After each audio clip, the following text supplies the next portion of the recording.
ಕಾಂಗ್ರೆಸ್ ಸರ್ಕಾರ ಅಲ್ಪಸಂಖ್ಯಾತರ ಓಲೈಕೆ ರಾಜಕಾರಣದ ಪರಿಣಾಮ ಒಂದು ಕಡೆ ಆಗುತ್ತದೆ, ಇನ್ನೊಂದು ಕಡೆ ಕಾಂಗ್ರೆಸ್ ಸರ್ಕಾರ ಅಧಿಕಾರಕ್ಕೆ ಬಂದಾಗಿನಿಂದ ಹಿಂದೂಗಳಿಗೆ ಅವಮಾನ ಮಾಡುವ ಕೆಲಸ ನಡೆಯುತ್ತಿದೆ ಎಂದು ಶಾಸಕ ಹಾಗೂ ಬಿಜೆಪಿ ರಾಜ್ಯಾಧ್ಯಕ್ಷ ಬಿವೈ ವಿಜಯೇಂದ್ರ ಆಪೇಕ್ಷಿಸಿದರು.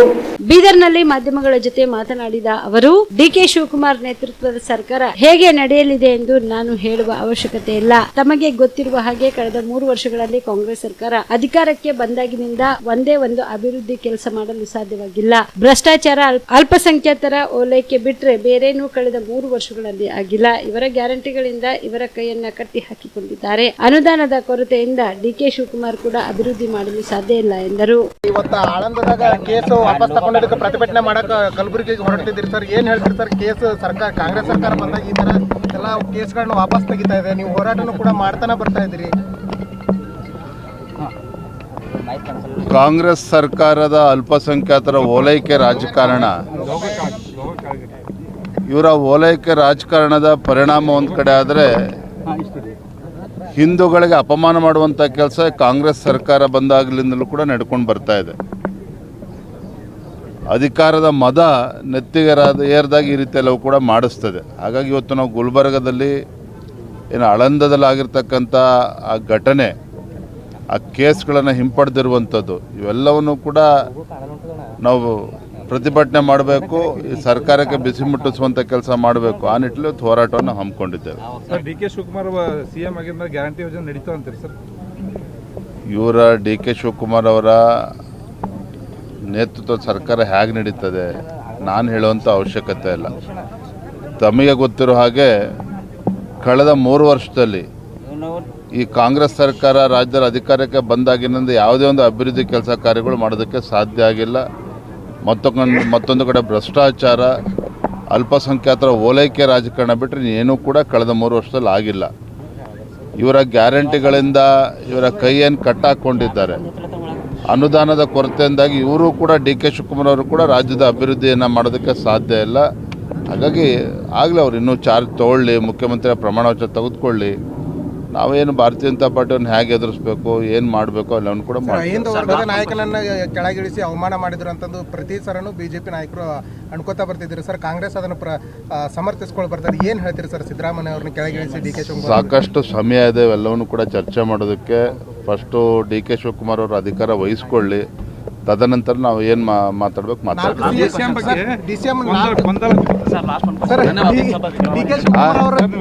ರಾಜ್ಯಸಭಾ ಚುನಾವಣೆಯಲ್ಲಿ ದೇವೇಗೌಡರು ಮತ್ತು ಸದಾನಂದ ಗೌಡರು ಮುಂಚೂಣಿಯಲ್ಲಿ ಇದ್ದಾರೆ. ನೀವು ರಾಜ್ಯಾಧ್ಯಕ್ಷರಿಗೆ ಯಾವ ಥರ ನೋಡ್ತೀರಾ? ನೋಡಿ, ನಮ್ಮ ಕೇಂದ್ರದ ವರಿಷ್ಠರು ಸದ್ಯದ ರಾಜಕೀಯ ಪರಿಸ್ಥಿತಿಗಳನ್ನು ನೋಡಿಕೊಂಡು ಯಾರನ್ನು ರಾಜ್ಯಸಭೆ ತೆಗೆದುಕೊಂಡು ಹೋದರೆ ಏನಾಗ್ತದೆ ಇವೆಲ್ಲವನ್ನು ಕೂಡ ಆಧರಿಸಿ ನಮ್ಮ ರಾಷ್ಟ್ರೀಯ ನಾಯಕರು ತೀರ್ಮಾನ ಮಾಡುತ್ತಾರೆ. ಅದ್ರ ಬಗ್ಗೆ ನಾನಿಲ್ಲಿ ಬಹಿರಂಗ ಅಭಿಪ್ರಾಯ ಪಡಿಸೋದಕ್ಕಾಗೋದಿಲ್ಲ. ಬಿಡ್ರಿ, ಅವ್ರು ದಸರಾ ದೀಪಾವಳಿ ಹಬ್ಬಕ್ಕೆ ಬಟ್ಟೆಗಳು ಎಲ್ಲಿ ಖರೀದಿ ಮಾಡಬೇಕು ಅಂತ ಯೋಚನೆ ಮಾಡ್ತಾ ಇದ್ದೀರಾ? ಹಾಗಾದ್ರೆ ಚಿಂತೆ ಯಾಕೆ? ಮಿರಾ ಮೆನ್ಸ್ ಅವೆನ್ಯೂ ಬಟ್ಟೆ ಶೋರೂಮ್ ನಲ್ಲಿ ಪುರುಷರಿಗಾಗಿ ಹೊಸ ಲುಕ್ ನ ಬಟ್ಟೆ ಬಂದಿದೆ. ಹಬ್ಬಕ್ಕೆ ವಿಶೇಷವಾಗಿ 100ಕ್ಕೂ ಅಧಿಕ ಬಣ್ಣಗಳ ಕುರ್ತಾ ಸೇರಿದಂತೆ ಹೊಸ ಡಿಸೈನ್ ಉಳ್ಳ ಬಟ್ಟೆಗಳು ಇವೆ. ತಡ ಯಾಕೆ? ಬಟ್ಟೆ ಖರೀದಿಗೆ ಹಿಂದೆ ಬನ್ನಿ. ನಿಮ್ಮ ಕಲಬುರಗಿಯ ಮಿರಾ ಮೆನ್ಸ್ ಅವೆನ್ಯೂಗೆ. ನಿಮ್ಮ ಮನೆಯಲ್ಲಿ ಮದುವೆ ಇದೆಯಾ? ಮದುಮಗ ಸೇರಿದಂತೆ ಸಂಬಂಧಿಕರಿಗೆ, ಸ್ನೇಹಿತರಿಗೆ ಬಟ್ಟೆ ಖರೀದಿ ಮಾಡೋದಿದೆಯಾ? 10 ಅಂಗಡಿಗೆ ಹೋಗಿ ಬಟ್ಟೆ ಹುಡುಕುವ ಬದಲು ಎಲ್ಲಾ ರೀತಿಯ ಹಬ್ಬಗಳ, ಮದುವೆ, ಶುಭ ಸಮಾರಂಭ ಸೇರಿದಂತೆ ಎಲ್ಲಾ ರೀತಿಯ ಬಟ್ಟೆಗಳು ಇದೀಗ ಒಂದೇ ಸೂರಿನಡಿಯಲ್ಲಿ ಕಲ್ಪಿಸಿದ್ದಾರೆ. ಹಾಗಾದ್ರೆ ಚಿಂತೆ ಬಿಡಿ. ನಿಮ್ಮ ಕಲಬುರಗಿಯಲ್ಲಿ ಮಿರಾ ಮೆನ್ಸ್ ಅವೆನ್ಯೂ ಪುರುಷರ ಬಟ್ಟೆಗಳಿರುವ ಬೃಹತ್ ಶೋರೂಮ್ ಪ್ರಾರಂಭಿಸಿದ್ದಾರೆ. ಇಲ್ಲಿ Manyavar, Blackberrys, Jack and Jones, Rare Rabbit, Spykar, Indian Terrain, Arrow, Mufti, US Polo ಸೇರಿದಂತೆ ಎಲ್ಲಾ ರೀತಿಯ ಬ್ರಾಂಡೆಡ್ ಬಟ್ಟೆಗಳು ಇಲ್ಲಿ ಲಭ್ಯ. ಇನ್ನೊಂದು ವಿಶೇಷ ಏನೆಂದ್ರೆ, ಮದುಮಗನಿಗೆ ಹಾಗೂ ಸಂಬಂಧಿಕರಿಗೆ ಮದುವೆಗೆ ಬೇಕಾದ ಎಲ್ಲಾ ರೀತಿಯ ಬಟ್ಟೆ, ಸೂಟ್, ಶೇರ್ವಾನಿ, ಜೋಧ್ಪುರಿ, ಬ್ಲೇಸರ್, ಪೇಟಾ, ಶೂಸ್ ಸೇರಿದಂತೆ ಎಲ್ಲಾ ರೀತಿಯ ವಸ್ತುಗಳು ಇಲ್ಲಿ ರಿಯಾಯಿತಿ ದರದಲ್ಲಿ ಲಭ್ಯ. ಮತ್ತ್ಯಾಕೆ ತಡ?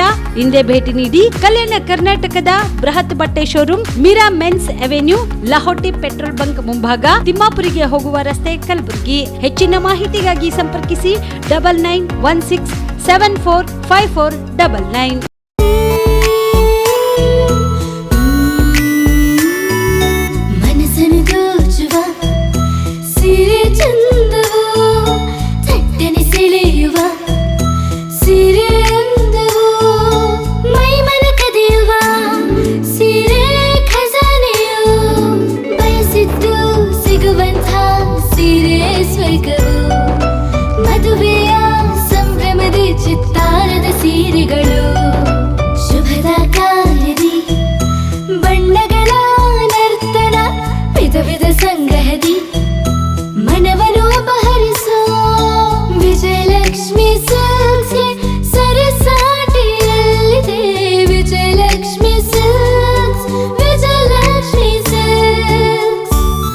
ಜಿಲ್ಲೆಯಲ್ಲಿಯೇ ಮಹಿಳೆಯರ ಮತ್ತು ಮಕ್ಕಳ ವಸ್ತ್ರಗಳ ಏಕೈಕ ಅತಿ ದೊಡ್ಡ showroom Vijayalakshmi silks, city centre mall, super market road, Gulbarga.